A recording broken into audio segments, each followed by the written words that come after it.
And so they did, and it progressed, and it was really working. And then I got a couple other shops that, I'd known through my relationships at BVA to try it. And the results were so astounding that something didn't seem right.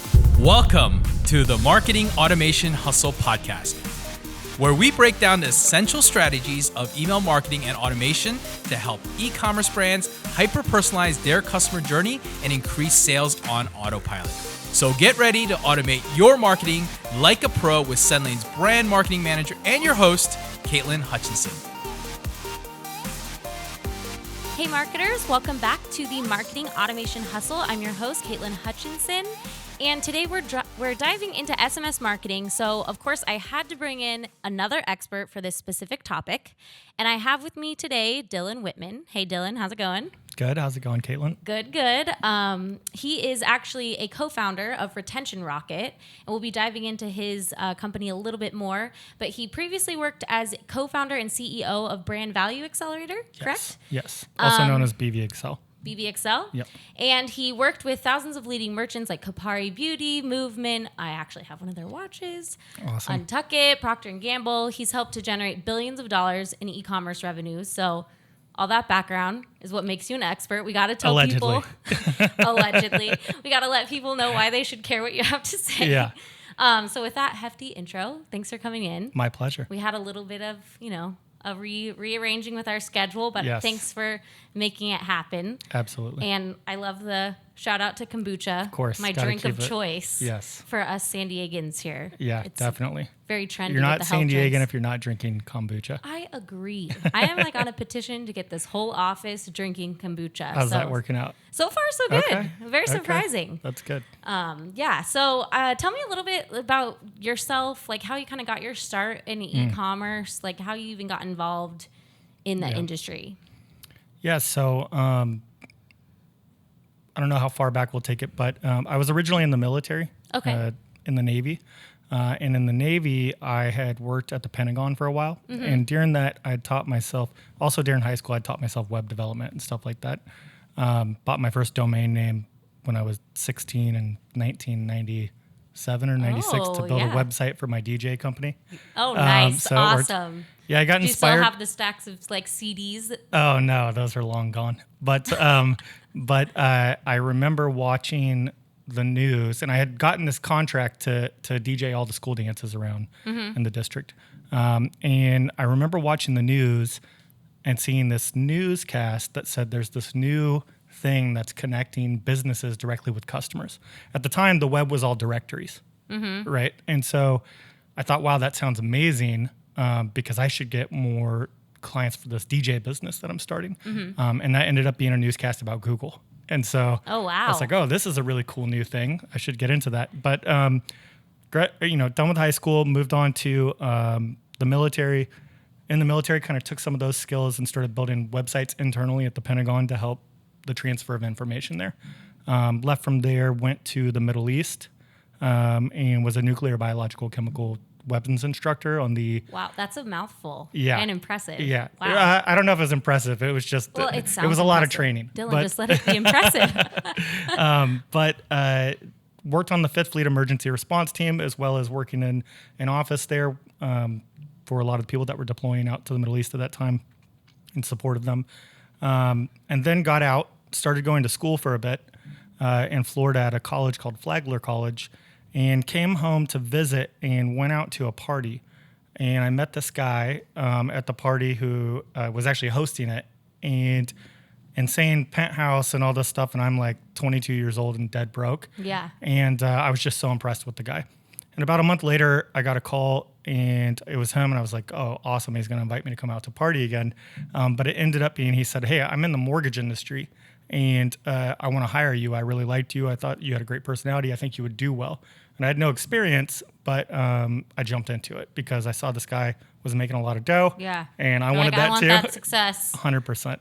So got into the mortgage industry, and then over time started realizing that there was this big opportunity to leverage digital marketing to drive mortgage business, because I started paying all this money for leads. Mm-hmm. And I had this experience in building websites from these other things, and kind of brought those two things together, and kind of investigated what was the best technology and started really growing my mortgage business. But as I did that, I found that I was really uninterested at that time in the finance industry, and I was much more interested in like how I was driving the leads and the technology innovations with it. So I had met actually a local entrepreneur in town named Jeff Church, and he at the time was a private equity guy, had a bottled water company called Nika, and I knew that he had known another local entrepreneur named James Brennan, who's now a great friend of mine. And I said, James at the time owned the Stingery nightclub. Oh, yeah. Yep. Now Omnia. Yep. And I said, all right, if I can drive business to my mortgage company, I should be able to drive business to get people more bottle service bookings, was my theory. I don't know where this came from, but at the time I liked going out and everything. So yeah. So I got a meeting with James because I asked the guy, Jeff, can you introduce me to your buddy James? He's in YPO with them locally. And he said, sure, absolutely. So he introduced me. And James said, all right, this is great, and I would love to get more bottle service bookings, but if you can actually do this, then let's start a business doing this for other people. And so we did, and we started kind of a local agency here in San Diego. This was like 2000, maybe 10 or 11 or something like that.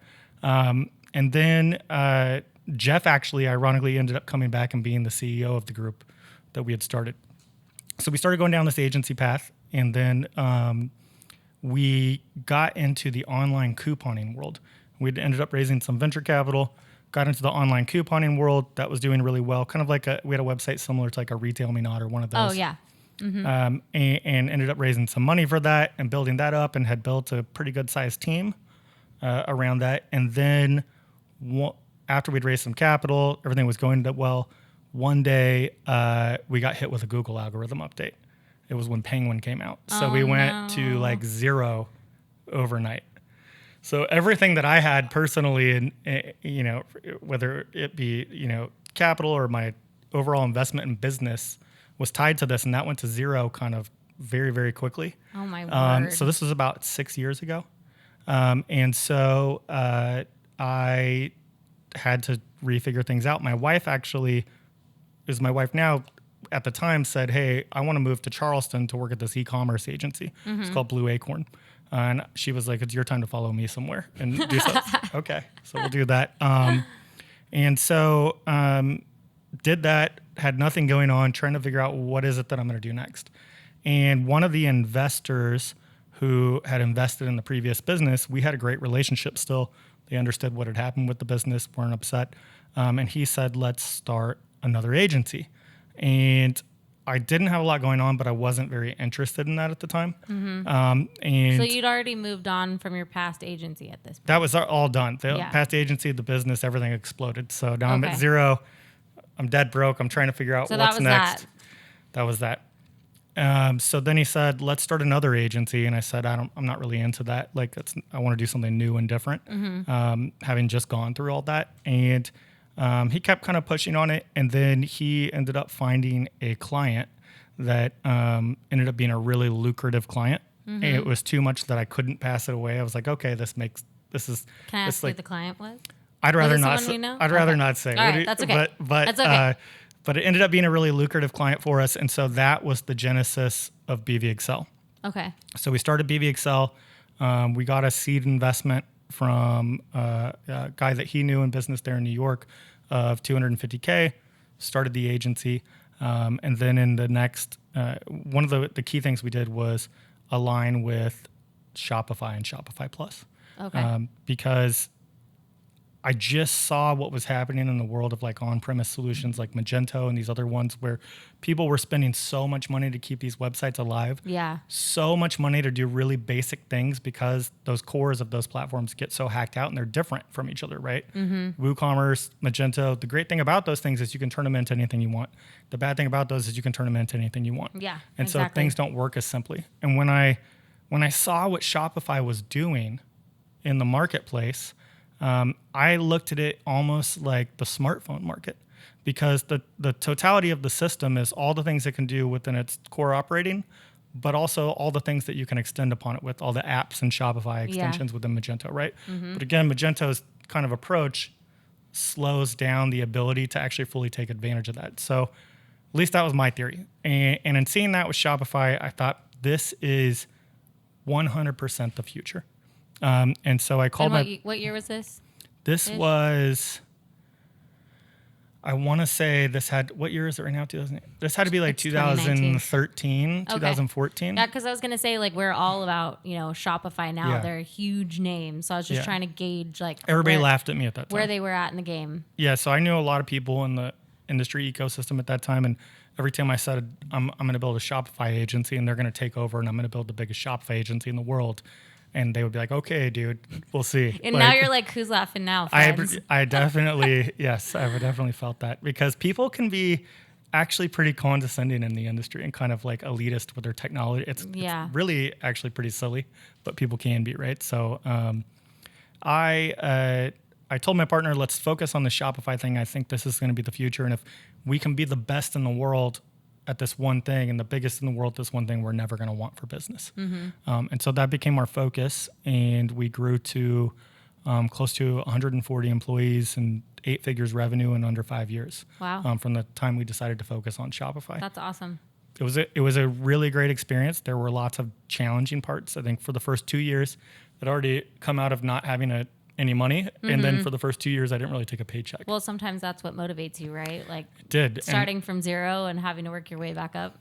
Actually, I think in this, some people may not look at this as a good thing, but the number one driver of motivation for me was a fear of embarrassment.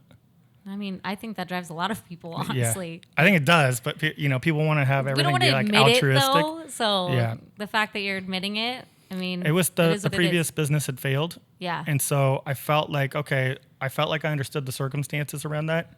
But if I failed again the next time in a row, then I was just a loser. At least that's what I was. Like, you still could like prove yourself wrong, like do it right the second time around. Yeah. And I just really had this chip on my shoulder, honestly, to like prove something that I was capable of doing this thing. So, like, when did Retention Rocket come around? Almost there, yes. Okay. So that was kind of all the background. We sold the agency last year to a private equity group. And during the time frame, bring it all the way back, James Brennan, who had been the guy that introduced me to the other, or I got introduced to, he, in the meantime, had started a few successful companies, one being Suja Juice. And they ended up selling that to Coke at like a $350 million valuation in like 4 years.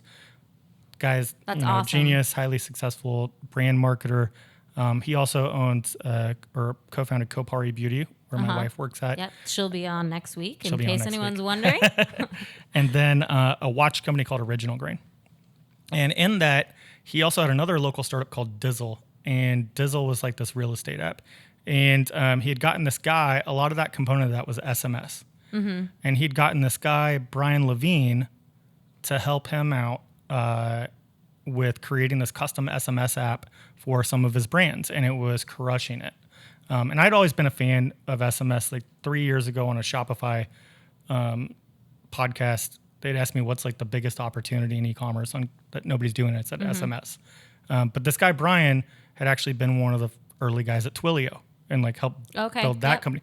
And so Brian was helping him, and he said, hey, we've got this thing. It's really cool. We think other merchants would like it. And I said, all right, well, let it develop some more and let me see some more before I want to jump on board and join you guys on this. And so they did, and it progressed, and it was really working. And then I got a couple other shops that, I'd known through my relationships at BVA to try it. And the results were so astounding that something didn't seem right. Like it was You're like, we messed up something here. Yeah, like the revenue is too much. Yeah, like it's driving. That's interesting. So so it was just extra successful, like more than you expected. More than I expected. Even though I was bullish on SMS, it was just crazy. Especially we were one of the first ones doing it. So the less something's been done, the more successful I think it often is with consumers. So we started that. And they brought me on board to be a co-founder and kind of help, get the app out there as Brian built it. And we ended up raising $1.5 million in venture capital to kind of get this thing going. And now we're kind of where we're at now, a year in. We have. And this is with Retention Rocket. Yeah, correct. Now. Okay. Yeah. And we have really tried to slow pace it in certain ways. Like there's ways that we could really get out there right now. We've kind of held back from that as we really build this platform up to be as robust as we need it to be. So I've been on your website and everything and looked through all that. I think I have a pretty good understanding, but for everyone that's listening who's not really familiar with your platform, like how would you best explain the solution that you guys provide? Sure. So there's two components to that. Right now, the first solution is core based on SMS. And so we have a variety of ways you can connect with Shopify and non-Shopify, e-commerce and non-e-commerce stores, but a lot of e-commerce features. So if you want to integrate with smile.io for your rewards program and drive SMS traffic through that, you can do that. If you want to integrate with Gorgeous, which is the customer service platform, and you want to be able to respond and talk with customers through those SMS marketing messages, you can do that. I think one of the unique things about SMS relative to other channels is it's one of the few ones that's truly a real two-way communication in real time. Yeah, because I feel like that for a lot of people, I don't think SMS marketing gets a ton of attention because I think there's just the question of its relevancy and, isn't it a nuisance? But, here we're primarily focusing on email, but we get the same thing with that. And it's like, well, the numbers don't lie. That's right. So what's your experience with your clientele? What are they primarily using SMS for? Like what kinds of messages are they deploying? Is it like, abandoned cart type stuff? Is it like more promotional deals? Is it everything? So I think you want to think of SMS the same way you would any channel. The ultimate goal is to start to understand what channel the consumer prefers to be connected with on, right? And so when you talk about what types of things can you deploy, everything from abandoned cart to welcome series flows, to post-purchase flows, to transactional, to outbound promotional marketing, all of those things are things that you can do with SMS. Ultimately, I think, right now we have focused on building out the capability to execute on these things on the SMS channel. The ultimate goal, though, is how do we go across a lot of new channels, whether that be push notification or all these different things, and then based on that customer's buying history, start to target them with the relevant message on the relevant channel so that you're not wasting. One of the great things about email and push notifications is that your cost doesn't really go up. Yeah, the more you send. SMS, it's expensive. It's much more expensive than any other type of messaging. Oh, interesting. So you may spend, now granted the ROI is there, but for an email blast of 100,000 people, you may spend several $1,000s just to send that message out, right?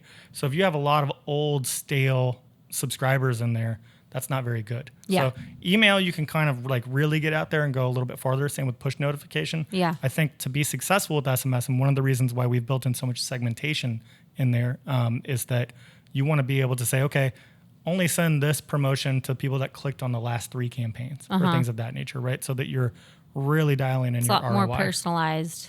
More personalized. And speaking of that, we can do like full Liquid, or you're probably not familiar with Liquid, but that's like a Shopify open source, this templating language that allows you to pull it to personalize different things. So we've built that capability inside the tool so that you can personalize a lot of aspects. You can say, hey, Caitlin, thanks for buying the XYZ product last time you shopped with us. We think you might also like it. Oh, okay, so you can get really personalized in your messaging. That's right. Because I think about it. Everyone relates everything back to themselves. I don't mind the SMS marketing messages I get from the brands that I actually care about. Sure. Like even World Market, I get them all the time, but I read them. Right. So I know firsthand that it works, but you're only going to really engage with the brands you care about. And I think that's like a theme that we keep, running into on this podcast. Like everybody wants to feel like the marketing they get is authentic and real. So I think SMS kind of does that in like a different way. Like you're holding it in the palm of your hand and, an email might sit in your inbox like unread for how long, but I rarely leave my texts unread. 90% of texts are open within 5 minutes. I think it is, or maybe it's 3 minutes even. Yeah, I believe it. The rate that we're on, our phones. The challenge we have, and so I'm bullish on SMS, but the reason I thought it was important to call out why that's a focus for us right now, but it's not where we see the future only. It's one channel. Is that anything that comes out that's new, just to your point earlier, where there's a lot of brands that would say, hey, I'm not going to do SMS because I'm worried that it's going to frustrate or annoy my customers. Yeah. That creates the opportunity for everyone else. Yeah. Isn't there some quote that's like, if you're not annoying so many people a day, like you're not doing your marketing properly? I don't know that quote, but I like it. I've read that a few I feel like places. I may have heard it. Yeah. I'm like, it's so accurate. But I think it's also like why I specifically wanted to kind of talk about SMS is because like there's no point in ignoring that channel. That's right. Especially if you get results from it. And it sounds like you've really seen the results even when you didn't quite expect it. We've seen people that spent $200 on an SMS and got $20,000 in sales in minutes. That's awesome. Right? So it's crazy. But again, I think the key is if you're going to do it, jump in early, because I think in e-commerce right now, like cost to acquire a customer has never been higher. It's never been harder. So many people are saturating this world. Not only big players who are finally going into direct to consumer, but also a lot of emerging brands. I have a quote that I like to say that it's never been easier to get big and never harder to get huge in e-commerce, right? Because everybody can come in and build $1 million a year business and do whatever, but you want to keep growing and acquiring those customers. It's too expensive. So you have to focus on lifetime value because it's so expensive to acquire that first time purchaser. Yeah. And you have to rocket retention. Yes. And you have to squeeze every dollar out of every customer. And so I think that if you're worried about annoying your customers, you're probably, and that's a philosophy you have in general, you're probably on your way out. Yeah. Because today it's SMS and next week it's going to be something else. Yeah. So do you think SMS, like that is what is happening now? Like from your perspective, do you think that's newer? Because some people might think maybe it's like old school. Yeah, but I would suspect that if you looked at 650,000 Shopify merchants, 10,000 of them maximum are using SMS. Yeah. As a marketing channel actively. Yeah. Right. So it's really the early adopters still. And it's still like voluntarily opting in just as you would an email. Correct? 100%. Okay. But that's a good point. You brought that up. You have to really focus on that opt-in and make sure that not only the tool has the capabilities to ensure that opt-in's solid, but make sure the way you deploy that tool works, because there's a lot of the same way there's a lot of lawyers out there chasing around ADA lawsuits for tons of Shopify stores right now. They're doing the same thing with SMS. Yeah. And they're going out there and trying to create problems. So you got to really dial in those opt-ins and focus on that. So in your opinion, for, this podcast specifically really focused on e-commerce. Yeah. So what is like the pro tip that you would give to somebody listening that's like, okay, great, I'm not doing SMS. Actually, I'm doing, email, I'm doing paid media, but I'm not doing SMS. How do you go about getting started? Is that something they can do with you guys? Something they can do with us and a variety of merchants, providers, definitely us as well. The thing that I'll say is go research, see what is kind of the tool that's right for you, but just do it is the pro tip, because out of anything else that there is, SMS is one of the easiest things to set up and one of the fastest things to get a result. So literally we had a merchant that installed our app and made an additional $3,000 the afternoon they installed it. Wow, that's awesome. Right? So like it's crazy what you can do with it. You just got to do it. Yeah. And the other thing is that I think that prove every hypothesis you have. If you have a hypothesis that your customers don't like it, you don't know. Like one of the biggest things I've learned in e-commerce since being in this field is that I don't know shit. Yeah. At the end of the day, like most people don't, like, right? Like you're just doing your best and hoping that it pans out. That's right. And there's best practices, but at the end of the day, there's 100 roads to success. Yeah. And I could give the best advice over here and say someone do the opposite, that it's going to work, right? So my point is, oftentimes merchants think that they know the best way. My customers love this. I know what my customers want. Just test it. Yeah. Put it on for 3 days. Instead of just assuming that it's not going to work, actually prove that it won't work, and you might be surprised. Because it may be a different conversation if all of a sudden you realize it's going to make you an extra $100,000 a month. Yeah. All of a sudden, like, you know what? My customers might actually like that. Now you're SMS's biggest fan. That's right. That's right. And I've seen that over and over. In fact, let me give you a great example of a merchant that we work with that I think people. Yeah, I was actually going to ask you that next. Okay, so perfect. So we have a merchant, a really well-known merchant called International Military Antiques, IMA. Okay. and they're the largest seller in the world of like antique military memorabilia. Oh, interesting. So a lot of people would think, A, demographic wise, Yeah. and B, just business wise of sorts. But that's not something you would think like, oh, that's a logical SMS audience, right? Yeah.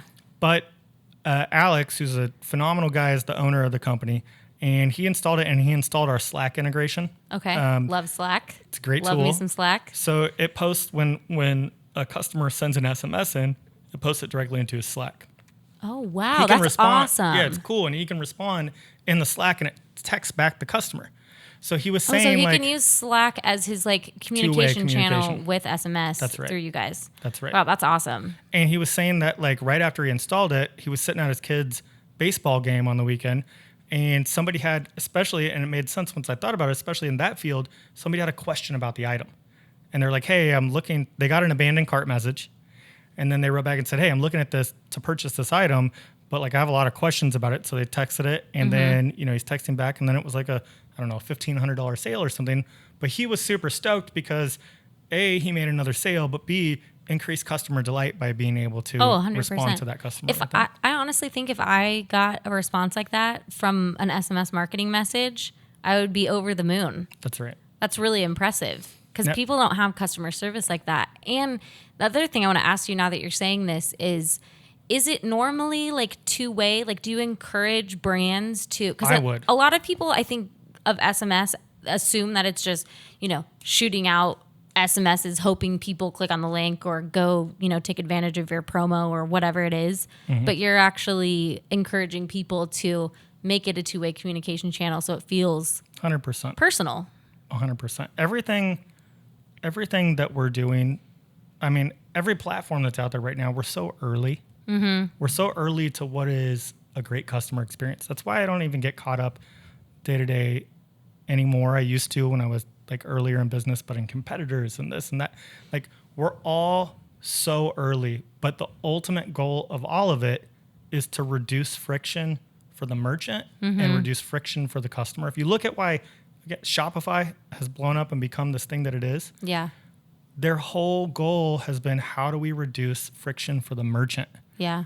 You have a merchant who has a widget, and you have a buyer who wants to buy it, and everything in between is complexity arbitrage. Yeah. It's 100 platforms and people trying to get a little slice of that to solve a problem, right? Yeah, it's so true. And the same thing for the customer-facing side on B2C. If you're that business and there's that customer over there, the goal of technology over time is to solve every point of friction so that a buyer can buy and a seller can sell And that's with just the their easiest, focus. and that's their focus. Yeah, I And love that's that. That's so cool. I love the Slack integration. So do you guys Yeah. have, like, what are some other integrations, you know, because I'm all about the integrations. Yeah, here, like- yeah, that's great. I think that's good because I think that's the future. Yeah, I mean, You that's know. how we are, you know, too at Sendlane. Like, we Yep. really focus on having a lot of integrations so all of your different platforms you use can just seamlessly work together. And reduce friction, Reduce right? friction for the merchant. There That's you go. exactly it. So we have Smile, Gorgeous, Just Uno, Privy, a lot of the base Awesome. kind of I'm ones. having Just Uno in here, actually, Oh, in you a are? couple weeks. Yeah. Really great. Do you know who? It is, oh, dear. Jamie Tharp, maybe? No. Hold on, I'm going to have to look because I really don't want to embarrass myself right now. He just introduced Oh, okay. himself today. What is his name? Robbie. Okay. I'm Robbie's not coming familiar in. with Robbie, but that's awesome. Yeah, he'll be Great here in a platform. couple weeks. So it's awesome. And then we have your wife coming in on Thursday. coming in on Thursday. Which is awesome. We got to get the Gorgeous guys in here too. Yes, we do have, we have had some communication with them. We have an integration set up with them. Cool. Jimmy actually did a little webinar with those guys. Oh, nice. So yeah, we'll have to get them in here as well. I invested in their latest fundraising round, so I want to see them crush it. Oh, awesome. I love this. I love that everyone that we're, you know, kind of interviewing is kind of connected. Even last week I mentioned, oh yeah, I'm having that person come in. They actually, it was last week we had from Dacity. And he mentioned Dan LeBlanc. Yep, he was Yeah, here great last guy. week. We just published his episode. You know, he mentioned Kapari, and I said, "Oh, we're having Megan in." So it's just awesome. Small That world. I love that everyone that's coming in is connected. So it's really cool, I think, for our listeners to not only hear your experience, but see how everyone's platforms are kind of working together. Sure. So I think that's that's what it's all about. Yeah. So thank you so much for being here. I really appreciate you taking the Hopefully time. I didn't ramble too long. Oh, no, not at all. All right. I think I learned a lot. Like, I kind of based this podcast of, I really want to learn something that I don't know. And then I feel like our listeners are really taking something away. Right. So thank you for being here, for chatting about SMS and everything. I hope our listeners have really taken, tidbit of information about this. It can go to rocketretention.com. Retention Rocket. Retention close. Rocket. Sorry. It's so close. I do it all the time myself. Retentionrocket.com. And do you have a free trial, I'm guessing, or some sort of demo? They can hit us up and we'll see. Okay. We're right now the website's been super basic. Next week rolls out the actual website, and then so I think we'll be able to put a trial on there and whatnot. Perfect. All right. Well, retentionrocket.com. Hit these guys up, see what they can do for you if you're interested. And I really hope that you enjoyed this episode. And I'd like to ask you a favor. If you're loving what you're hearing, please go to iTunes to subscribe and leave us a review. And if you're listening on Spotify or SoundCloud, or you're watching on YouTube, or wherever you're streaming this podcast, please give us a follow. And if you have any feedback or questions for myself or for Dylan on anything we've been chatting about, feel free to shoot me an email, caitlin@sendlane.com. I'd love to hear from you. I can pass on your questions to Dylan. We really want to, create kind of a community of e-commerce marketers and learn from each other. And for more tips on SMS marketing, you can visit the Sendlane blog.sendlane.com, and be sure to check out our new segment, Ask an Expert, on the Sendlane training channel. That's on YouTube. Sendlane.net/YouTube. We actually just launched a new episode, so check that out. And thank you again, Dylan, for being here. My pleasure. And diving into SMS with us. And of course, if you want to give Sendlane a try, please head over to sendlane.net/hustle and take a test drive of our platform for free. No credit card required. And thanks for listening. We'll catch you next time on the Marketing Automation Hustle.